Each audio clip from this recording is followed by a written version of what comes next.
On a grand scale, the pulse of the ice ages is mirrored in the coral family tree. Strong currents caused isolated corals to return and merge again into fewer species. During ice ages, reefs were dominated by just a few corals. Right now, sea levels are high. That means corals remain isolated and they're hybridizing into more new coral species. And that's what we see today at Raja Ampat. Corals are helping redefine exactly what is a species. And that means understanding staghorns has got a whole lot simpler. All species that hybridize with each other are now united as superspecies. This means that what were hundreds of different staghorns are now linked in networks of around 20 superspecies. But this is just the beginning. Here at the equator, there may be many more hybrids and more superspecies awaiting discovery. Could these networks also be found among reef fish? Many fish families are so large and diverse, anything's possible. The wrasse family ranges from giant predators like the humphead wrasse to tiny cleaner wrasses that pick parasites from the gills and the scales of their clients. Fish wanting to be cleaned drift passively with fins lowered to signal that they're ready. Some cleaners are juvenile wrasses that give up cleaning when they grow too large.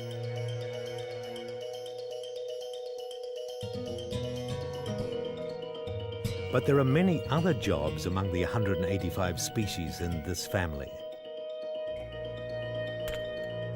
Rock-moving wrasses turn over broken coral to feed on small animals.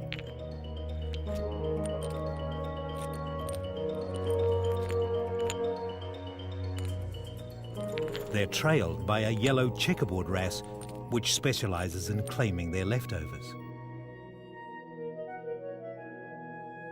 A juvenile rock mover looks nothing like its parents. In the wrasse world, changing shape and color as you grow is quite normal. So is changing sex. Among wrasses, it's always females that become males. This is a mature male crescent wrasse. He's blue now, but a year ago, he was a green female. Appearances can be deceptive. There could be hybrids and superspecies hidden among the wrasse family, but proving it will be no easy task.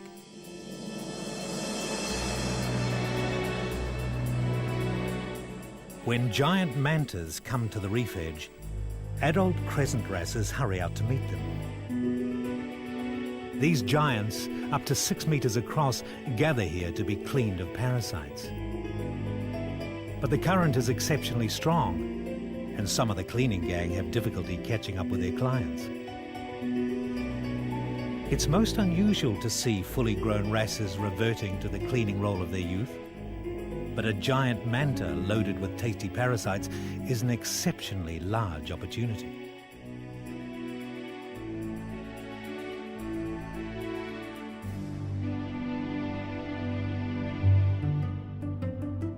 Back on the reef, other specialist groups include the guild of pointy mouths, with tweezer-shaped jaws designed to probe crevices and nip coral polyps. Butterfly fish, Moorish idols and bannerfish all make their living in this special way. But on the reef, it pays to be adaptable.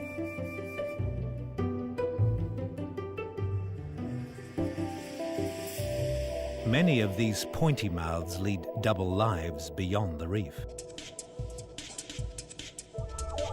Out over the reef edge, cliffs drop vertically over 1,000 meters. There's an explosion of life here as sunlit waters of 29 degrees mix with upwelling, nutrient-rich cold waters. Out here, butterfly fish dine on plankton swept up in the water column. The upwelling brings more than plankton. It also brings mysterious giants from the deep. Sunfish rise from feeding grounds far below to warm up and digest their food. The huge fish are crawling with copepods, parasites that feed on blood and mucus and make their hosts very uncomfortable. But bannerfish swim out from the reef to relieve them of their burden. The 3-meter sunfish hovers as if in a trance, while more bannerfish arrive for a parasite banquet. The cleaners' pointed mouths are as sharp as forceps. Eventually, the sunfish has had enough of the painful skin treatment and departs.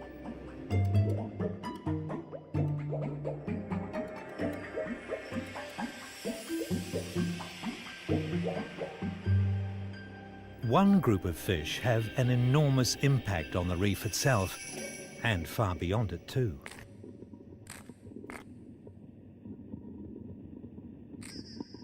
Parrotfish, with their powerful biting beaks, are coral predators.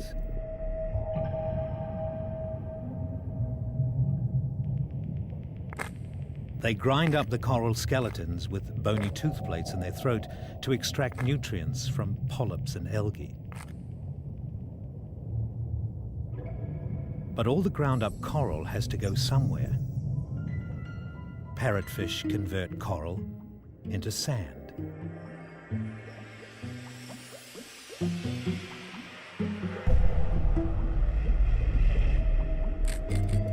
Bleakers parrotfish travel in schools, filling the water with the sound of chomping and a blizzard of sandy waste.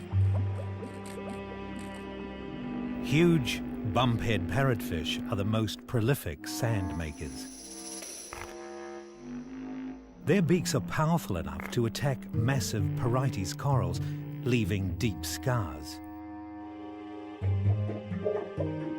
Bumpheads can even shear off the arms of staghorn corals. Each one chews a cubic meter of coral a year, and most of it becomes sand. The entire group of sand makers could smother the reefs. But most sand is swept away by currents. It accumulates where there are eddies to form the shimmering islands that the equator is famous for. So parrotfish create new places for long-distance travelers to rest and breed. They also create a completely new underwater world.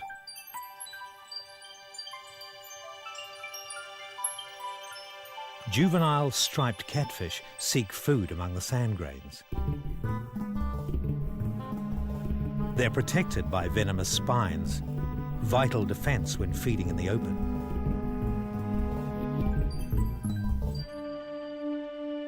Out here, the most diverse group of fish are the gobies. The signal goby also sifts for tiny creatures. It has evolved eye spots on its dorsal fin, the same distance apart as the eyes of larger predators.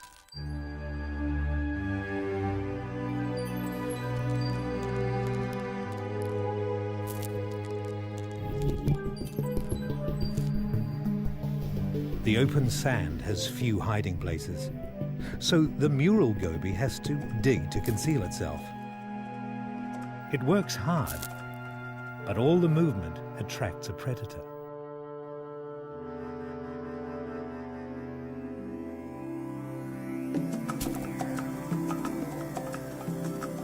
The wobbegong shark waits for the goby to let its guard down, just for a moment.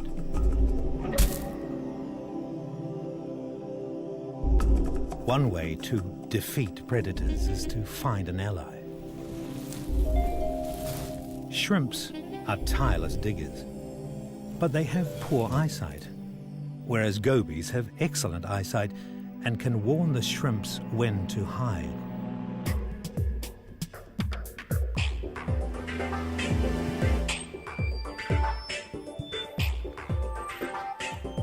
The horn-headed sea snake is persistent, but eventually it must surface to breed. White sands aren't the only sandy environment beyond the reef. The region is dotted with volcanoes. With such powerful volcanic forces at work, the coastline and seabed have undergone turbulent upheavals. Over the past 50 million years, the seabed has been twisted and torn by shifting tectonic plates. But during all these convulsions, there were always safe havens for corals and shallow sunlit waters in the equatorial Indo-Pacific. When volcanoes erupt, reefs are often destroyed by lava or smothered in black sand. But in the tropics, a clean slate never stays clean for long. Mantis shrimps are early arrivals from nearby reefs. This one cradles an egg bundle. It isn't long before a new generation of mantis shrimps sets up home out here. Over generations, they could become new forms and new species. There are 34 species of mantis shrimp around Raja Ampat. There might soon be one more.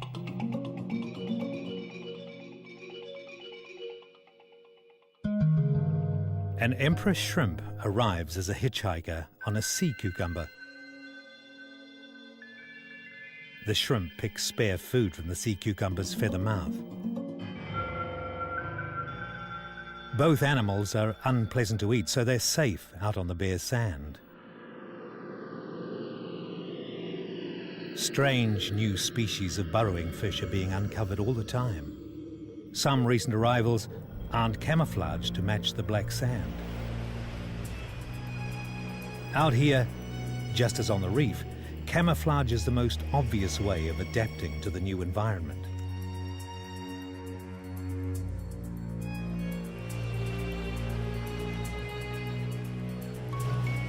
A black anemone has evolved here. And of course, there are matching coloured clownfish. Clownfish lay their eggs on a hard surface. Out here, saddleback clowns push a shell under the anemone as an egg-laying platform. They work hard to keep their eggs free of silt.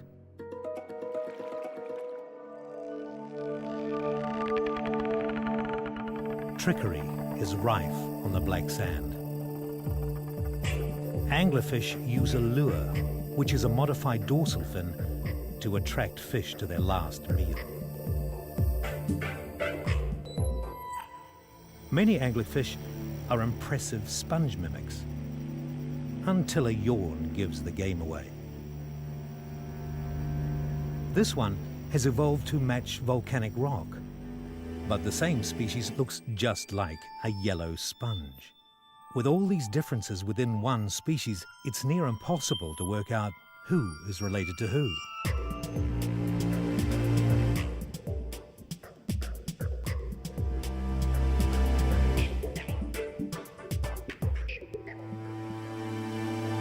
But once they settle, anglerfish camouflage is perfect, and the trap is set.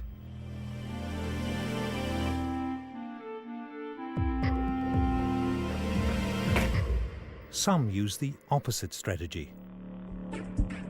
Bold colours warn to stay away from nasty spines.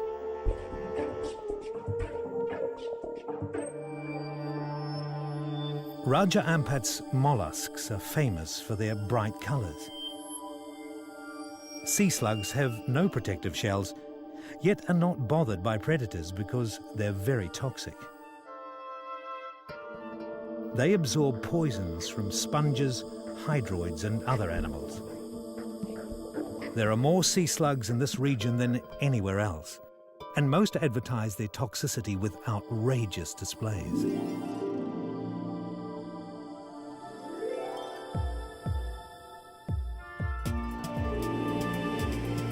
Such bold warning colours are so successful that others have borrowed the idea. Yellow striped fish known as sweetlips are commonly seen hovering above the reef. But their juveniles couldn't be more different. They mimic the colours and even the swimming style of sea slugs. Juvenile sweetlips are not poisonous at all. It's just trickery. This outlandish scorpionfish is a weed imitator. Its weedy fins break up its outline, making it unrecognizable as a predator.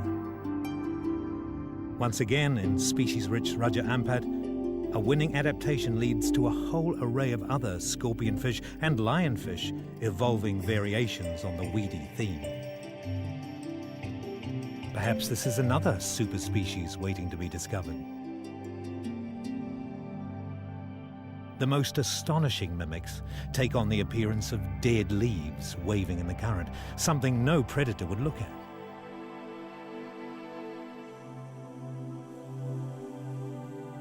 Even the wrasse family has a leaf mimic, with a modified fin that looks like a stalk.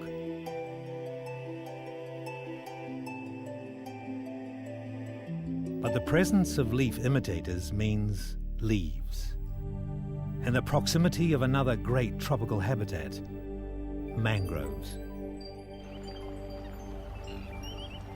The leaves fertilize a vast coastal food web that draws many fish into the murky estuaries and rivers. The Indo-Pacific is mangrove capital of the world.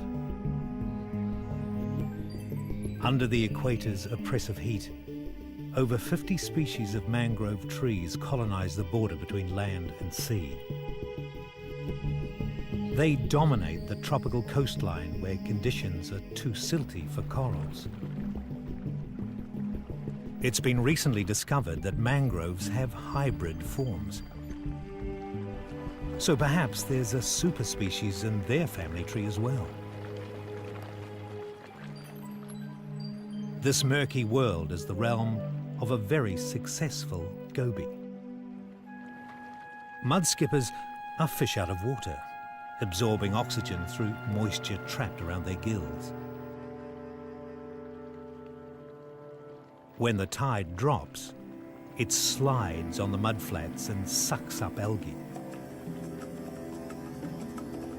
It's an endless food source, but how does this little fish avoid being grilled under the equatorial sun?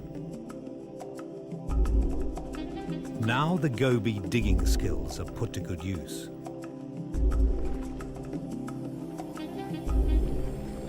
A mudskipper excavates a swimming pool large enough to keep itself moist for hours, until the tide allows it to return to the shade of the trees.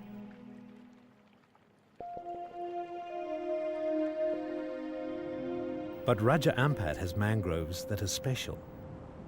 Here they grow in waters that are clear. Mud is absent. To find mangroves growing side by side with soft and hard corals on clear shallow reefs is most unusual.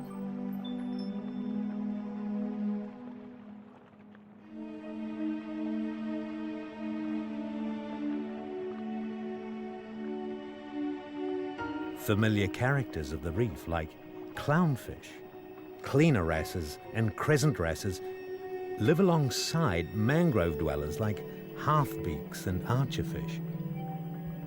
It's very strange. But then Raja Ampat is at a unique crossroads, where marine life from the coral reef, mangroves, coral sand and volcanic sand all meet and mingle. Strange, new evolutionary relationships are bound to unfold here. To take better advantage of the currents, soft corals even perch on mangrove roots.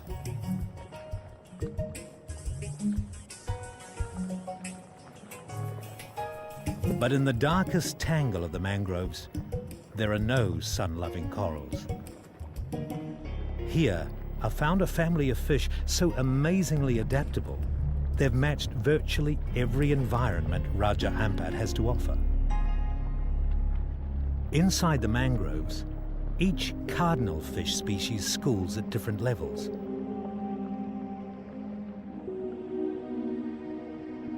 Brown at the bottom,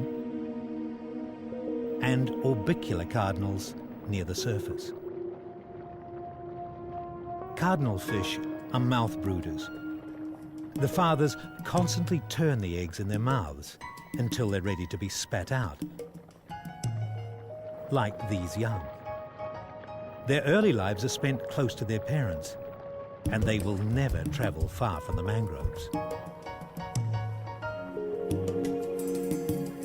Back in the sunlight, pajama cardinals have specialized to shelter in the arms of staghorn corals. Because they too are mouth brooders, their eggs are never set adrift on currents. The male's care keeps their young close to home and closely adapted to life among the staghorns.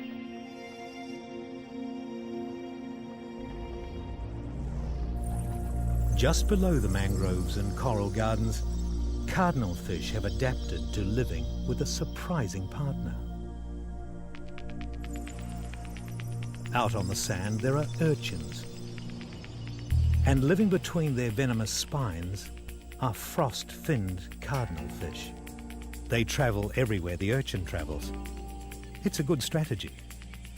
Straying from cover is always perilous.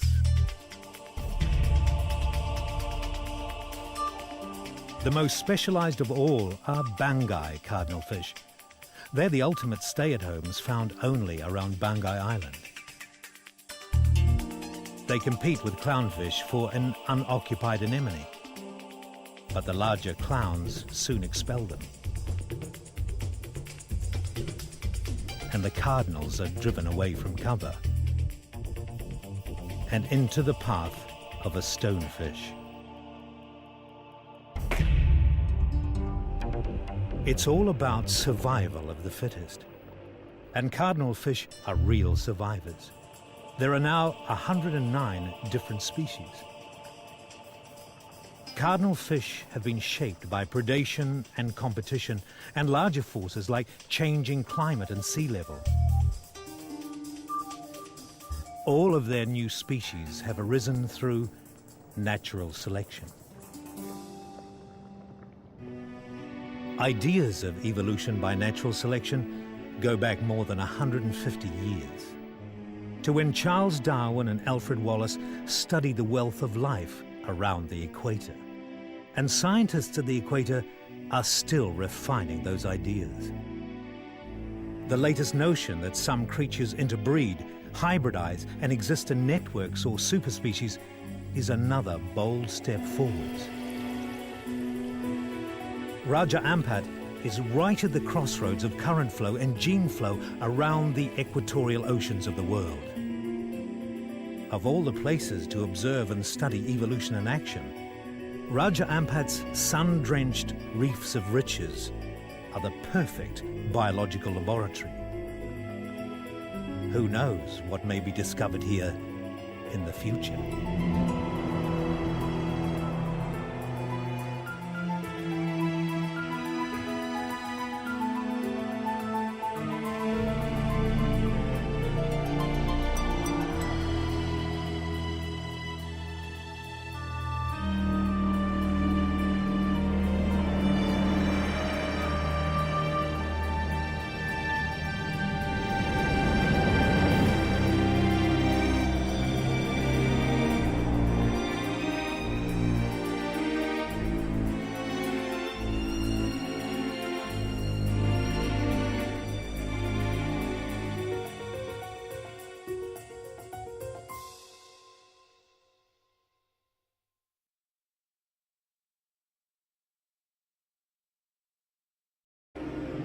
Corals are helping redefine exactly what is a species. And that means understanding staghorns has got a whole lot simpler. All species that hybridize with each other are now united as superspecies. This means that what were hundreds of different staghorns are now linked in networks of around 20 superspecies. But this is just the beginning. Here at the equator, there may be many more. Some cleaners are juvenile wrasses that give up cleaning when they grow too large.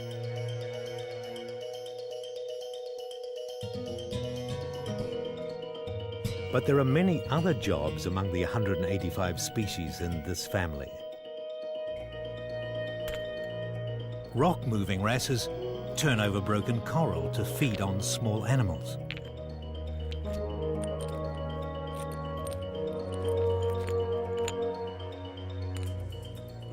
They're trailed by a yellow checkerboard wrasse, which specializes in claiming their leftovers. A juvenile rock mover looks nothing like its parents. In the wrasse world, changing shape and color as you grow is quite normal. So is changing sex.